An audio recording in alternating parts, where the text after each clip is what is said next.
कहानी की शुरुआत में हमें एक जंग के दौरान फॉरेस्टर और उसके साथियों को पानी में गिरते हुए दिखाया जाता है। फिर यहाँ से 28 साल पहले की कहानी दिखाई जाती है, जहाँ फॉरेस्टर एक कॉलेज में बायोलॉजी का टीचर होता है। फॉरेस्टर अपनी वाइफ एमी और बेटी मुरी के साथ रहता है। फॉरेस्टर को रिसर्च लैब में काम करने का इंटरेस्ट होता है, इसलिए उसने आर्मी रिसर्च लैब में अप्लाई किया होता है। उसी जॉब का आज इंटरव्यू होता है। फिर फॉरेस्टर अपने घर जाता है तो आज उसके घर में क्रिसमस पार्टी होती है। तभी फॉरेस्टर एमी को इंटरव्यू के बारे में बताता है और एमी उससे गुस्सा होती है, क्योंकि वो चाहती थी कि फॉरेस्टर आज का दिन उसकी फैमिली के साथ बिताए। और एमी बताती है कि तुम्हारे पिता ने मुरी को क्रिसमस कार्ड भेजे हैं, जिससे फॉरेस्टर गुस्सा हो जाता है, क्योंकि वो अपने पिता से नफरत करता है। क्योंकि उसके पिता ने उसे छोड़ दिया था, तब से ही फॉरेस्टर उनसे बात नहीं करता था। इसके बाद फॉरेस्टर अपने इंटरव्यू के लिए जा रहा होता है, तभी उसे पता चलता है कि उन्होंने उसको रिजेक्ट करके वो नौकरी किसी और को दे दी है। फॉरेस्टर को बहुत गुस्सा आता है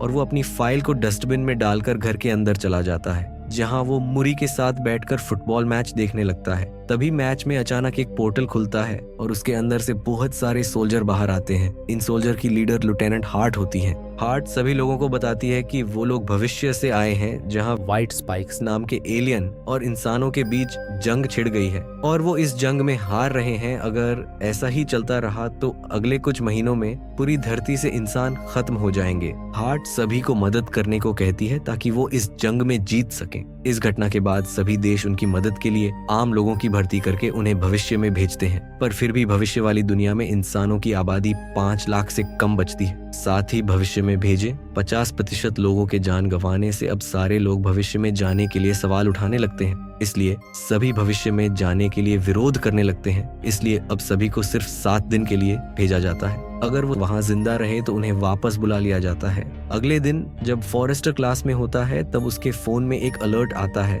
उसमें फॉरेस्टर को जल्दी आर्मी रिसर्च सेंटर में आने को कहा जाता है। फॉरेस्टर जल्दी से वहां जाता है क्योंकि उसे लगता है कि उसे जॉब मिलने वाली है, लेकिन यहाँ आने पर सोल्जर उसके हाथ को एक मशीन में डालते हैं। तब फॉरेस्टर को पता चलता है कि वो लोग उसे भविष्य में लड़ने के लिए भेजने वाले हैं। वो फॉरेस्टर को ये भी बताते हैं कि उसकी अगले 7 साल में डेथ होने वाली है। फिर उसके हाथ में एक डिवाइस लगा दिया जाता है ताकि वो लोग फॉरेस्टर को ढूंढ सकें और उसे बताया जाता है कि अगर उसने इस डिवाइस के साथ छेड़छाड़ की तो उसे जेल हो सकती है। फिर फॉरेस्टर को 24 घंटे के अंदर अपने सभी काम निपटाने को कहा जाता है, क्योंकि उसके बाद उसे जंग के लिए ट्रेन किया जाएगा। ये सब फॉरेस्टर की मर्जी के बिना होता है, पर अब वो कुछ नहीं कर सकता था। तभी हम एमी को देखते हैं, जो कि एक थेरेपिस्ट है और भविष्य से वापस आए लोगों का इलाज करती है। इसके बाद वहाँ फॉरेस्टर आता है और एमी को बताता है कि उसे भविष्य में भेज रहे हैं और वहाँ से वापस आना मुश्किल है, इसलिए वो फॉरेस्टर को वहाँ जाने से मना करती है। पर फॉरेस्टर बताता है कि उन्होंने मेरे हाथ पर ट्रैकर लगा दिया है। फिर एमी फॉरेस्टर को उसके पिता की मदद लेने को कहती है, क्योंकि सिर्फ उसके पिता ही उस डिवाइस को निकाल सकते थे। इसके बाद वो अपने पिता के पास जाता है, जहाँ उसके पिता डिवाइस को निकालने के लिए तैयार हो जाते हैं, पर पुरानी बातों को याद करते हुए दोनों के बीच बहस होने लगती है। इसलिए फॉरेस्टर गुस्से में उस डिवाइस को निकाले बिना ही वहाँ से चला जाता है और एमी को बताता है कि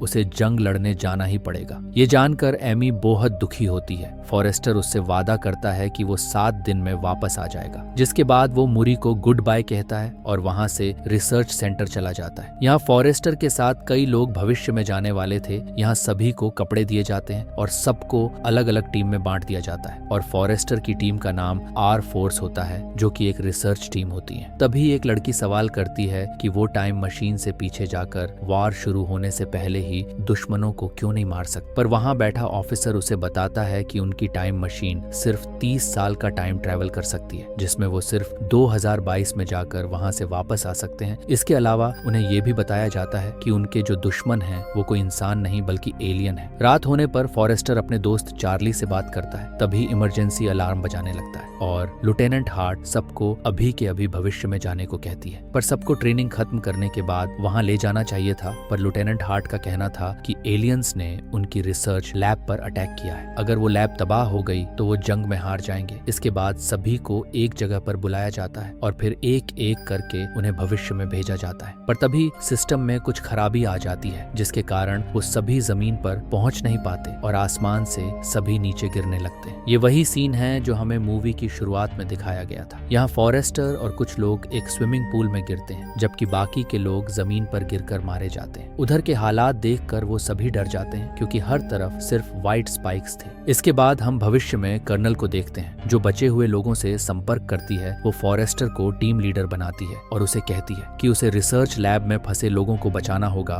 फॉरेस्टर अपनी टीम के साथ लैब की तरफ निकल जाता है। सभी लैब पहुंच जाते हैं और देखते हैं कि व्हाइट स्पाइक्स ने सभी लोगों को मार दिया है। जब कर्नल को इस बारे में पता चलता है तो वो दुखी होती है और फॉरेस्टर को लैब में रखी हार्ड ड्राइव लाने को कहती है। इन लोगों के पास ज्यादा टाइम नहीं होता है क्योंकि व्हाइट स्पाइक्स लैब में आने वाले थे। जिसके बाद कर्नल फॉरेस्टर को लैब में रखे कुछ केमिकल को साथ लाने को कहती है। पर तभी वहाँ व्हाइट स्पाइक्स भी आने लगते हैं, इसलिए यहाँ की आर्मी लैब पर बॉम्ब गिराकर उसे पूरी तरह तबाह करने के लिए निकल जाती है। कर्नल बताती है कि फॉरेस्टर और उसके साथियों के पास सिर्फ 3 मिनट है जिसके बाद लैब को नष्ट कर दिया जाएगा। पर जब वो लोग लैब के बाहर जा रहे होते हैं तब व्हाइट स्पाइक्स उन पर अटैक कर देते हैं। व्हाइट स्पाइक्स बहुत ही ताकतवर होते हैं और उन पर गोलियों का कोई असर नहीं होता है। व्हाइट स्पाइक्स के अटैक में फॉरेस्टर के कुछ साथी मारे जाते हैं। फिर जैसे ही बचे हुए लोग लैब से बाहर आते हैं तब वहाँ बहुत सारे व्हाइट स्पाइक्स आने लगते हैं और उन लोगों का पीछा करने लगते हैं। तभी वहाँ आर्मी आ जाती है। व्हाइट स्पाइक्स उन्हें भी मार डालते हैं। कोई रास्ता ना दिखने पर फॉरेस्टर और बाकी के लोग व्हाइट स्पाइक्स पर शूट करने लगते हैं। थोड़ी देर बाद वहाँ बॉम्ब गिराए जाते हैं जिससे बहुत बड़ा ब्लास्ट हो जाता है जिससे सभी व्हाइट स्पाइक्स मारे जाते हैं। साथ ही इस ब्लास्ट के कारण फॉरेस्टर के कई साथी भी मारे जाते हैं और कुछ घायल हो जाते हैं। अब जैसे ही फॉरेस्टर की आंख खुलती है तो वो एक कैंप में होता है। यहाँ पता चलता है कि ब्लास्ट में फॉरेस्टर के अलावा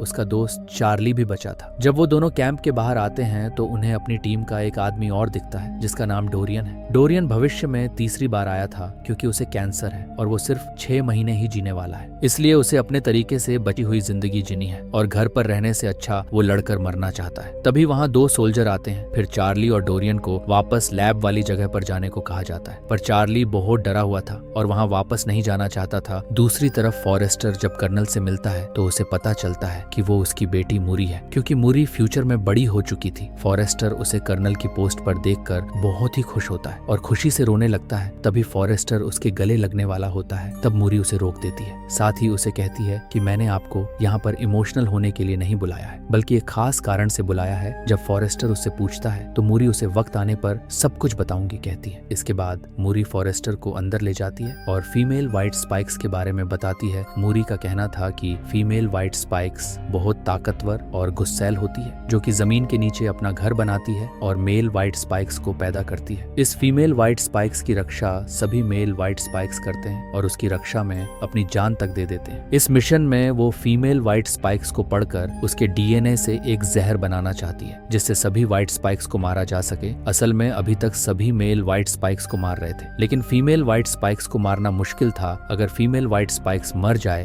तो और व्हाइट स्पाइक्स पैदा नहीं होंगे। बाकी बच्चे हुए व्हाइट स्पाइक्स को मारकर वो दुनिया को बच्चा लेंगे। इसके बाद वो सभी उसे जगह पर जाते हैं जहाँ फीमेल व्हाइट स्पाइक्स जमीन के अंदर रहती हैं। इस जगह पर जाकर मूरी फॉरेस्टर को ऊपर ही रहने को कहती है और वो नीचे आकर फीमेल व्हाइट स्पाइक्स को पकड़ने लगती है। ये मादा बहुत ताकतवर होती है और वो अपने मेल व्हाइट स्पाइक्स को आवाज लगाकर उन्हें बुलाने लगती है। कुछ देर बाद वहाँ बहुत सारे व्हाइट स्पाइक्स आने लगते हैं। ये देखकर फॉरेस्टर मूरी को बचाने के लिए नीचे उतर जाता है। आखिर में उसे पकड़ लिया जाता है और फिर उसे हेलीकॉप्टर से सेंटर में भेज दिया जाता है। पर तभी वहाँ बहुत व्हाइट स्पाइक्स आ जाते हैं जिनके आने से काफी सोल्जर मारे जाते हैं। फिर फॉरेस्टर कार चलाता है और मूरी उन पर शूट करती है। इसके बाद वो दोनों एक समंदर तट पर पहुंच जाते हैं। तभी मूरी फॉरेस्टर से गुस्सा होकर पूछती है कि हेलीकॉप्टर से नीचे क्यों आए। फॉरेस्टर कहता है कि तुम मेरी बेटी हो और तुम्हें खतरे में देखकर मैं कैसे बैठ सकता हूँ। तभी मूरी फॉरेस्टर को बताती है कि मैं जब 12 साल की थी तब आप मुझे और माँ को छोड़कर चले गए थे और फिर कुछ सालों बाद तुम्हारी डेथ हो गई। यही कारण था कि मूरी अभी तक फॉरेस्टर को देखकर खुश नहीं थी। मूरी को रोता देखकर फॉरेस्टर बहुत दुखी होता है। उसे समझ नहीं आ रहा था कि आखिर उसने पास्ट में अपनी फैमिली को क्यों छोड़ा था। थोड़ी देर बाद वहाँ हेलीकॉप्टर आता है और समुद्र के बीच बने आर्मी सेंटर में ले जाता है। इस जगह को इतना सुरक्षित बनाया गया था कि कोई भी एलियन वहाँ ना आ पाए। इस जगह पर उस फीमेल व्हाइट स्पाइक्स को रखा जाता है। मूरी उसके खून का सैंपल लेकर उसका डीएनए चेक करती है। डीएनए चेक करने पर उसे पता चला है कि उसे अभी कई सैंपल लेकर हजारों टेस्ट करने होंगे, तब जाकर कुछ रिजल्ट मिलेगा। मूरी सभी डीएनए सैंपल्स पर काम करती है, पर उसे अभी तक उसे परफेक्ट डीएनए सैंपल नहीं मिलता। इसके बाद वहाँ फॉरेस्टर आता है और मूरी को रेस्ट करने को कहता है। आज के दिन फॉरेस्टर को यहाँ 7 दिन हो चुके थे, इसीलिए अब उसे वापस पास्ट में जाना था। फॉरेस्टर मूरी से पूछता है कि आखिर उसने उसे यहाँ क्यों बुलाया था। तब मूरी कहती है कि अगर ये जहर बन गया तो इसे अपनी दुनिया में वापस लेकर जाना आपका काम है, क्योंकि यहाँ और जहर बनाने में काफी वक्त लग जाएगा, पर जब आप इसे लेकर अपनी दुनिया में जाओगे तो इसे बनाने के लिए काफी वक्त होगा। जब ये जहर बन जाएगा तो आप अपनी दुनिया में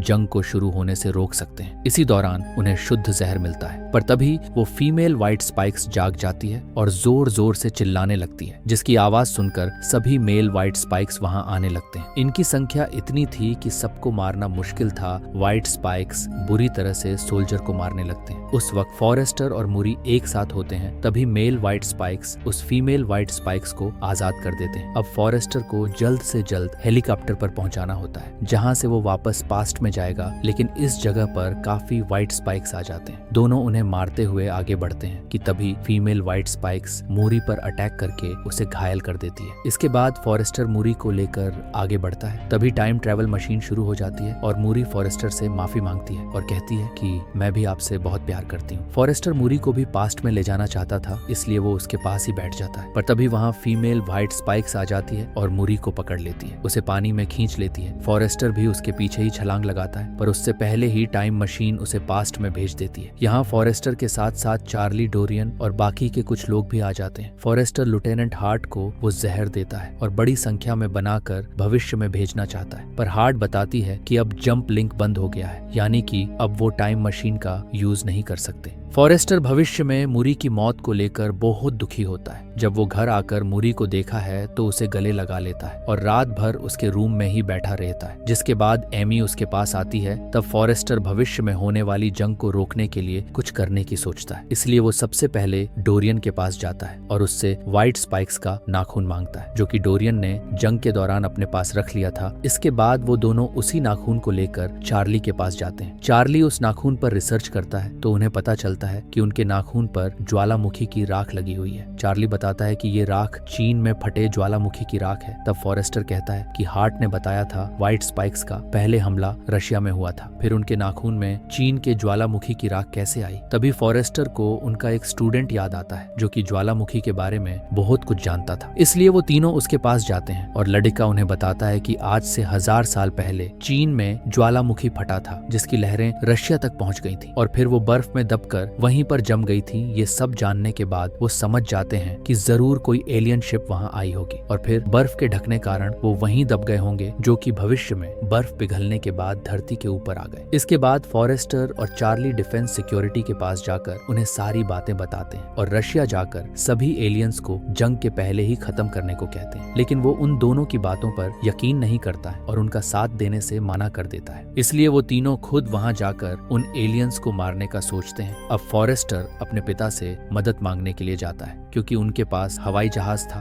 फॉरेस्टर अपने पिता को सारी बात बताता है और कहता है कि उसे एलियंस को मारने के लिए रशिया के ग्लेशियर पर जाना होगा, जिसके लिए उसे प्लेन और एक पायलट की जरूरत है। फॉरेस्टर के पिता उसकी बात मान जाते हैं और साथ चलने के लिए तैयार हो जाते हैं। इसके अलावा लिeutenant हार्ट की मदद से उन्होंने बहुत सारा जहर बना लिया था, जिसे लेकर वो रशिया चले जाते हैं। वहाँ फॉरेस्टर अपने साथ एक टीम लेकर जाता है। वो सभी ग्लेशियर के ऊपर पहुंच जाते हैं और एक ब्लास्ट करके जमीन के नीचे जाते हैं, जहाँ उन्हें एक एलियन शिप दिखाई देता है जो कि काफी सालों पहले क्रैश हो गया था। वो अंदर देखते हैं तो उन्हें एलियंस की बॉडीज दिखती है। तभी उन्हें पता चलता है कि कुछ व्हाइट स्पाइक्स अपने आप को जिंदा रखने के लिए सो रहे हैं, जिसके बाद वो जहर से उन व्हाइट स्पाइक्स को मारने लगते हैं। तभी फीमेल व्हाइट स्पाइक्स जाग जाती है और उन सब पर हमला कर देती है। तब डोरियन सबको शिप से बाहर जाने को कहता है और शिप को ब्लास्ट करके सब कुछ खत्म करने को कहता है। इसके बाद वो सभी व्हाइट स्पाइक्स एक एक करके बाहर आने लगते हैं, जिन्हें फॉरेस्टर के पिता शूट करके मारते हैं। लेकिन ज्यादा व्हाइट स्पाइक्स होने के कारण डोरियन शिप ब्लास्ट करता है, जिससे डोरियन भी मारा जाता है। अब सिर्फ चार्ली, फॉरेस्टर और उसके पिता ही बचे थे। फॉरेस्टर के पिता बताते हैं कि फीमेल व्हाइट स्पाइक्स यहाँ से भाग गई है। फिर दोनों उसे ढूंढते हैं और चालाकी से उसे पर हमला करते हैं, पर उसे आसानी से मार पाना बहुत मुश्किल होता है। तभी वो वहां से भागकर छुप जाती है और फॉरेस्टर पर हमला करती है, पर फॉरेस्टर के पिता उसे बचा लेते हैं। पर तभी वो फॉरेस्टर के पिता पर हमला करने लगती है। तब फॉरेस्टर जल्दी से उठकर उस एलियन को जान से मार देता है। इसके बाद फॉरेस्टर अपने घर आ जाता है, उसके साथ उसके पिता भी होते हैं और अब वो तय कर लेता है कि कोई गलती नहीं करेगा जिससे उसका परिवार टूट जाए, और मूवी यहाँ खत्म होती है। अगर ये कहानी आपको पसंद आई हो तो इसे लाइक करें और अपने चैनल को सब्सक्राइब करें।